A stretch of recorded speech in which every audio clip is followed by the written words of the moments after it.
Hey everybody, welcome back to the Withstand podcast and our latest episode dedicated to the book of Numbers. I pray that you're keeping well, you're keeping your eyes on Jesus, and you're keeping your head in the Word. And when you can't keep your head in the Word, then you're listening to the Word through these episodes. As you know, we're working our way through the Holy Bible, verse by verse, page by page, in the Old Testament and the New Testament in parallel, which I know is an imperfect strategy because obviously there's far more books in the Old Testament than there are in the New Testament, but at the very least we are working through as best we can verse by verse through the Holy Bible. In today's episode we are in chapter 27 in the book of Numbers, and this is God's word. Then came the daughters of Zelophehad, the son of Hepher, the son of Gilead, the son of Machir, the son of Manasseh, from the families of Manasseh, the son of Joseph.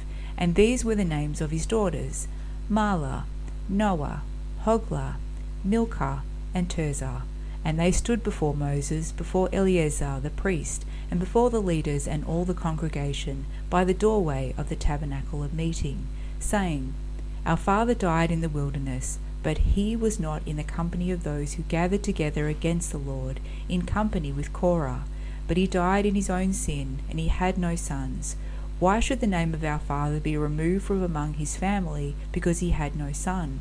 Give us a possession among our father's brothers. So Moses brought their case before the Lord.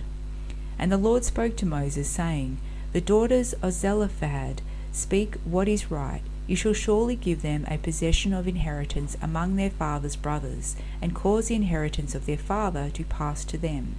And you shall speak to the children of Israel, saying, If a man dies and has no son, then you shall cause his inheritance to pass to his daughter. If he has no daughter, then you shall give his inheritance to his brothers. If he has no brothers, then you shall give his inheritance to his father's brothers. And if his father has no brothers, then you shall give his inheritance to the relative closest to him in his family, and he shall possess it. And it shall be to the children of Israel a statute of judgment, just as the Lord commanded Moses. Now the Lord said to Moses, Go up into this Mount Abarim, and see the land which I have given to the children of Israel. And when you have seen it, you shall also gather to your people, as Aaron your brother was gathered. For in the wilderness of Zin, during the strife of the congregation, you rebelled against my command to hallow me at the waters before their eyes. These are the waters of Meribah at Kadesh in the wilderness of Zin. Then Moses spoke to the Lord, saying, Let the Lord, the God of the spirits of all flesh, set a man over the congregation, who may go out before them and go in before them, who may lead them out and bring them in, that the congregation of the Lord may not be like sheep which have no shepherd. And the Lord said to Moses, Take Joshua the son of Nun with you, a man in whom is the Spirit, and lay your hand on him. Set him before Eleazar the priest and before all the congregation, and inaugurate him in their sight. And you shall give some of your authority to him, that all the congregation of the children of Israel may be obedient. He shall stand before Eleazar the priest, who shall inquire before the Lord for him, by the judgment of the Urim. At his word they shall go out, and at his word they shall come in, he and all the children of Israel with him, all the congregation. So Moses did as the Lord commanded him. He took Joshua and set him before Eleazar the priest, and before all the congregation, and he laid his hands on him, and inaugurated him, just as the Lord commanded, by the hand of Moses. This is the word of the Lord.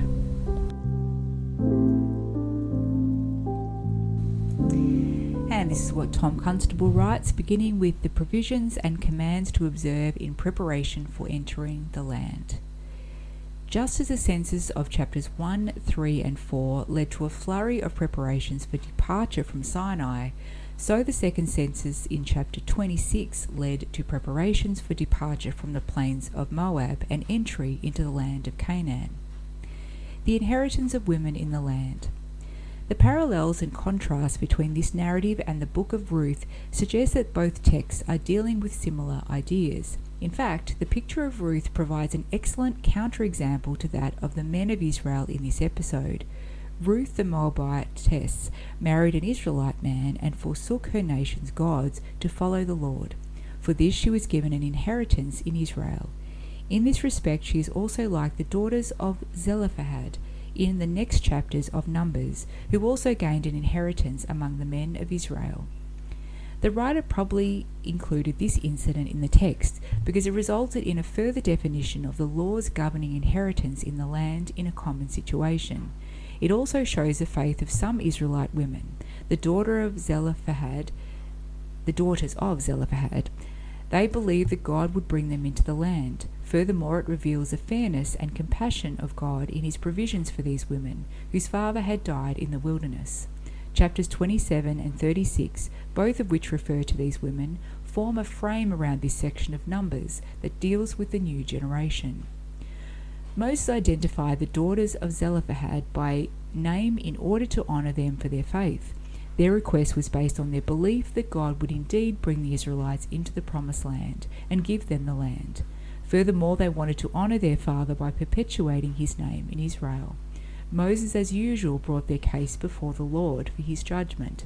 This is another mark of Moses' spiritual leadership. These bold women who bring their case before Moses in Numbers 27 provide a model for the new generation. The women challenge their tradition of male-only inheritance by appealing to what they see as a tradition's own more foundational values, namely the just distribution of land and maintaining the integrity of all the tribes. The 5 daughters of Zelophehad provide a constructive example of how the second generation may move forward in its journey with God while honouring the traditions of past generations. These women are models of boldness fueled by hope, models of advocacy fueled by a concern for the larger community, and models of faithfulness fueled by a dynamic relationship with their tradition and with their God. Normally when a father died, his sons divided his property, with the eldest receiving a double portion. Daughters did not receive an inheritance before this event, other than their dowry. This dowry was a substantial present that their father gave them when they married. The term dowry also refers to the gift that the groom gave to his father-in-law when he married his daughter. God now decreed that in Israel, when a man had no sons, his daughters would divide his property. If he had neither sons nor daughters, brothers or uncles, then the father's nearest relative would receive his inheritance. Later, in chapter 36, the Lord placed a restriction on daughters who inherited their father's estate. They had to marry within their own tribe in order to keep the inheritance within that tribe, just as it would have remained if the father had had sons. Other cultures of the ancient Near East also granted inheritance rights for women, but unlike in the Old Testament, these rights were severely restricted. This passage illustrates how case law developed in Israel. When a situation, a legal case, not covered by existing laws arose, like this one, the people who were involved would go to Moses and the high priest, who would then inquire of God. Then God would reveal what the people should do. That revelation would subsequently become precedent for similar cases that might arise later. Moses' successor. Another preparation for entering Canaan involved appointing a new leader to take Moses' place. God foretold that Moses would die without entering the land, but the Lord graciously allowed his servant to see the promised land from Mount Nebo. Mount Nebo was one of the mountains of the Abarim Range, which runs north and south just east of the Jordan River and the Dead Sea, in Moab's territory, Pisgah. Pisgah is the name of the northern part of this mountain range. The plains of Moab slope down from the Abarim Mountains toward the Jordan River.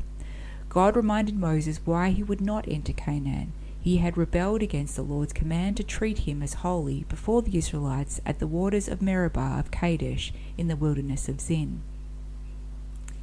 Moses' reaction to God's announcement of his death was admirable. He did not panic like King Saul, or even pray for a few more years like King Hezekiah. Instead, he prayed for the welfare of Israel, the nation that had caused him so much grief. Many leaders prefer to select their own successor, but Moses asked God to make this crucial choice. In doing so, he gave practical testimony to his acceptance of Yahweh's sovereignty over Israel and over himself. Conflict for the leadership of Israel occurred frequently in the later history of the northern kingdom, following the split between Judah and Israel. Moses wisely anticipated the problems that might arise in case God removed him before the Lord had identified his successor. Therefore he interceded again. God granted Moses' request by identifying Joshua at this time. Joshua was a likely choice to succeed Moses, since he had served Moses and worked closely with him for years. Most importantly, as one of the 2 loyal spies, he was a man of faith and a man who possessed God's Spirit. This Spirit was not something that now came upon Joshua or was temporary, such as the coming of the Spirit on the elders. It already existed in Joshua and was the basis of God's choice of him. Deuteronomy 34 applies the phrase full of the spirit of wisdom to Joshua, confirming the thought here. God, in answer to Moses' prayer, appoints him a successor, even Joshua, who had long since signalized himself by his courage in fighting Amalek, his humility in ministering to Moses, and his faith and sincerity in witnessing against the report of the evil spies. Joshua served as an associate leader of Israel with and under Moses, as a kind of co-regent from this time until Moses died. When Joshua later began his sole leadership, he functioned differently from Moses. Whereas God had given Moses directions for Israel face to face, Joshua would normally receive his divine guidance through the high priest, who would obtain this by using the Urim and Thummim. Only rarely did the Lord speak to Joshua directly. God deals with different people in different ways, and he deals with people differently at different times in history. So Moses commissioned Joshua as his successor in the presence of the high priest Eleazar and the whole congregation. Moses laid his hands on him, symbolically imputing his authority to him. This action by Moses was extremely important because it precluded countless problems for Israel involving leadership that might have arisen when Moses died. Though it might appear a perpetual slur upon his family, first to ordain Eleazar high priest, and then Joshua, one of another tribe, chief ruler, while his own children had no preferment at all, but were left in the rank of common Levites, this was such an instance of self-denial and submission to the will of God, as was more his glory than the highest advancement of his family could have been. The betrayal of Moses passing his authority over to Joshua and Joshua's reception of the Spirit is noticeably similar to the transition of prophetic office from Elijah to Elisha in 2 Kings 2. It appears that the writer of the book of Kings has intentionally worked some of these themes into his narrative to draw out the comparison. The type of leadership exhibited by Moses and Joshua is the same as that of Elijah and Elisha. It is a leadership that is guided by the Spirit of God. As Moses secured the Israelites' commitment to Yahweh at Mount Sinai, so Elijah later revived it during Israel's worst apostasy. Both of these great leaders, as well as their immediate successors, Joshua and Elisha, also had the gift of performing miracles. As always, guys, I'll leave a link to these wonderful notes in the show notes for you.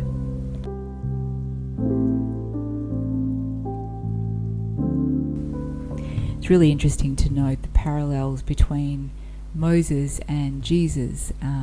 With Moses, and obviously Moses sinned and disobeyed the Lord at various times, but in the end, when he knew that his death was probably imminent, Moses basically declared, "Not my will but yours," not using those words, of course, like Jesus had in the Garden of Gethsemane, but certainly he surrendered to God's, not just the way that he would pass, but also his successor, so that he knew that the people of Israel would be safeguarded until today. So today's daily devotion from Dr. Charles Stanley is titled God Accomplished Missions, and it's based on Deuteronomy chapter 31 verse 8. The Lord is the one who goes ahead of you, he will be with you. And Dr. Stanley writes, imagine how Moses must have felt when he heard God's assignment, go into Pharaoh's court and demand that he let all the Israelites go. Then organize those more than 2 million people so they can leave the only home they've ever known and go to a land they've never visited. The Lord's mission for Moses was certainly vast and complicated, as may be the ministry he's called you to. However, the overly immense nature of the task is part of his plan because he wants you to rely on him completely for its accomplishment. If we can do our ministry in our strength and wisdom, we may quickly conclude we don't need God. But Moses brought nothing to the task. He had to thoroughly trust the Lord, and God came through repeatedly. Moses didn't convince Pharaoh, open the Red Sea, or provide water or manna. The Lord did. Moses simply obeyed him. Ministry inevitably follows that pattern. We may plant the seed of the gospel, but God grows it. We may provide bandages and medicines, but He does the healing. So any time the Lord calls, obey what He tells you and trust He will do His part, accomplishing the mission in a manner beyond your imagination. And he prays, Jesus, I will obey your call. Empower me to do your will. Amen. Guys, thank you so much for joining me for today's episode. I pray that it was a blessing to you, and I pray that you continue to keep well wherever you may be listening to this podcast. I know we've got a few over in Africa at the moment who are listening in, which is so wonderful to see, and also some in Singapore. So both of those lands are quite distant from little old Australia down under, and it's just so wonderful that God is using this podcast to get His word out to you guys. Until next time, as always, I'll pray for each and every one of you. God bless. Take care. Maranatha.